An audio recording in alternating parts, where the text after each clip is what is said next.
الإنسان بوالديه حملته أمه وهنا على وهن وفصاله في عامين أن اشكر لي ولوالديك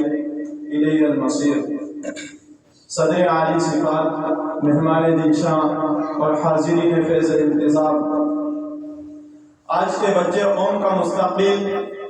آج کے بچے قوم کا عروج و اقبال، آج کے بچے قوم کی قسمت کے ستارے، آج کے بچے چمنستان زندگی کے مہکتے پھول، چہکتے بلبل اور کھیلتے نونہال ہیں، جن کے ساتھ ہماری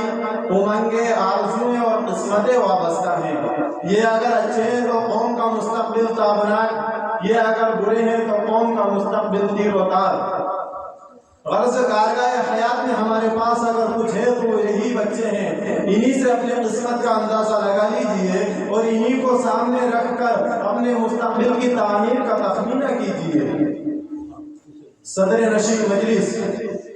خلوت گہے آدم سے جلوت گہے وجود میں آتے ہی بچے کو سب سے پہلے جس ہستی سے سابقہ پیش آتا ہے وہ اس کی ماں ہوتی ہے۔ گویا اس کا پہلا مدرسہ ماں کی شفقت بھری گود، محبت بھری آغوش ہے، جہاں اس کی تعلیم و تربیت کا آغاز ہوتا ہے۔ احباب گرامی منزلت، یہ حقیقت سورج سے زیادہ روشن، چاند ستاروں کی معصومیت سے زیادہ پاکیزہ ہے کہ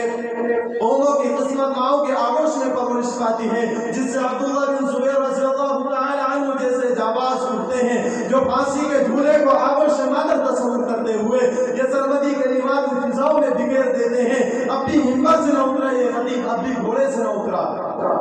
یہیں سے طالب بن زیاد جیسے آبا کی نظریے کے عالم بردار اٹھتے ہیں جو ساحل اندلس کو ہر ملک کے ماسٹ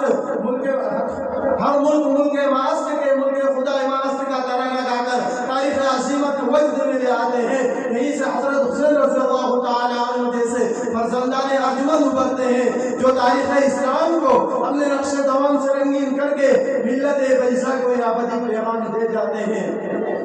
چڑھ جائے کٹ کے سر تیرا نیزے کی نوک پر، چڑھ جائے کٹ کے سر تیرا نیزے کی نوک پر، لیکن یزیدیوں کی اطاعت نہ کر قبول۔ صدر احتشام اور حاضرین عالی مقام، آج تاریخ اسلام منابدہ موتیوں سے بھری پڑی ہے جو ماؤں کے قدسی اساس بود سے پل کر اپنی چمک دمک سے تاریخیوں کے بادلوں کو آنے واحد میں اڑا دیتے ہیں، جن کی سیاہ باریوں سے تاریخ کی آنکھیں اب بھی روشنی کا ضیاء بنی ہوئی ہیں۔ صدر عالی وقار، لیکن یہ ان ماؤں کی بات ہے جو اسوہ بطول کی حامل تھی، جن کا عہدہ بچھونا قرآنی تعلیمات اور رسول اکرم صلی اللہ علیہ وسلم کی اطاعت تھا،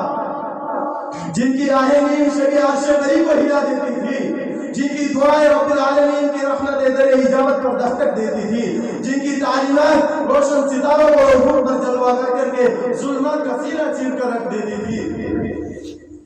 اور جو طاغوتی نظام کی جڑیں اکھاڑنے والے فرزندوں کو جنم دیا کرتی تھی۔ صدر نشین مجلس،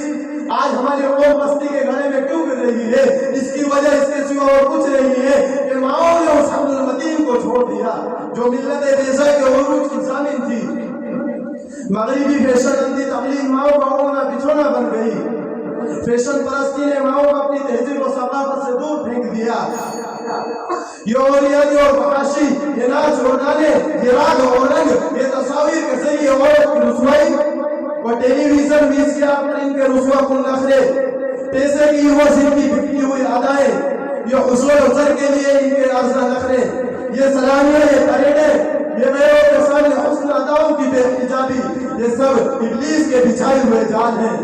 جن میں قوم کی ماں بہن بیٹی مرغ نادا کی طرح پھنس گئی ہے۔ بقول حضرت اکبر الہٰبادی کہ ترقی کی نئی راہیں جو زیر آسمان نکلی،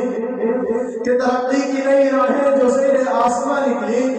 میاں مسجد سے نکلے اور حرم سے بیویاں نکلی۔ صدر عالی وقار، اگر ہم خودکشی کرنا نہیں چاہتے بلکہ عزت و وقار کی زندگی کے خواہاں ہیں تو ہمیں عقل کے ناخن لینا چاہیے، ہماری ماں بہنوں کو اسلام کے چشمہ صافی سے جرعہ نوشی کر کے اپنی پیاس بجھانی چاہیے، قرآنی تعلیمات کے زیور سے اپنے آپ کو آراستہ کرنا چاہیے، چادریں اوڑھ کر زندگی کی شاہراہوں پر چلنا چاہیے،